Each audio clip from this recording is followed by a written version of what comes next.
My sister announced at our father's retirement party that she's adopting a second child and that our parents would be handling days again. I'm 31. My sister Corliss is 36. Her son Ambrose is 9. And my parents have raised him since he was 4 months old. Corliss adopted him on her own at 27. Nobody talked her out of it, and nobody should have. She wanted a kid, she had a decent job, and my parents said they'd help. Help turned into something else inside a year. Ambrose has been at my parents' house 5 days a week since he was in a car seat. My mother did the bottles. My father did the pediatrician appointments, the drop-offs that became school drop-offs, and every sick day for 9 years. Corliss took a promotion when he was 1, which meant travel. Then she moved 40 minutes away for a bigger apartment. Then she started dating a guy named Price who doesn't like kids' schedules, which is a real sentence she said out loud at Easter. She sees Ambrose most weekends, not all of them. I want to be fair. She pays for his clothes and his activities. She's not a monster, and she does love him. She just handed the actual raising of him to 2 people in their 60s and called it a village. We've had the conversation more times than I can count. She says mom and dad love having him, which is true, and that she provides for him, which is also true. And those 2 facts have been doing enormous work for 9 years. My mother is 64. She had a knee replaced in February and was back doing school pickup in 6 weeks because Corliss had a conference. Last Saturday, we threw my dad a retirement party. 38 years at the water treatment plant. 40 people in the back room of a supper club. A sheet cake. A plaque from the city. Corliss came. Brought Price. My dad had just finished a speech about how the best thing about retiring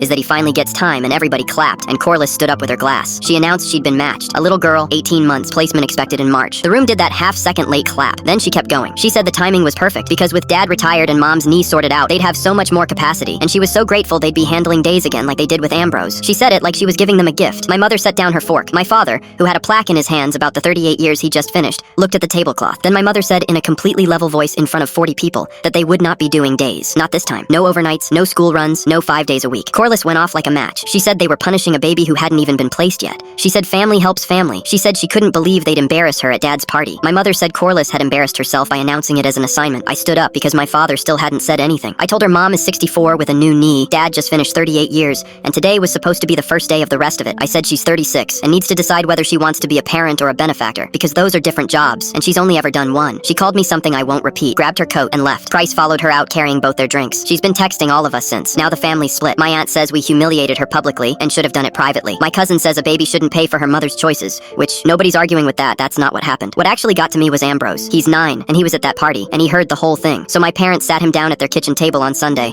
and told him plainly that none of it was about him, that he'd never been a burden, that he was the best thing that ever happened to that house. He said he knew. Then he asked if he could say something. He said, I'm not a burden because I can make cereal, and I know the bus number. A baby can't do any of that. Then he said, Grandma fell asleep at my recital. She was really tired. And then quietly, Mom's not upset about the baby. She's upset because Grandma said no. I don't know what to do with the fact that a 9-year-old got there before most of the adults in my family. My parents told Corliss they'd take the girl 1 day a week and a weekend a month, and that they'd love her, and that's the offer. She hasn't answered. My dad hung his plaque in the garage. He's been out there most mornings since, drinking coffee and doing nothing at all. He says he's never done that before in his life.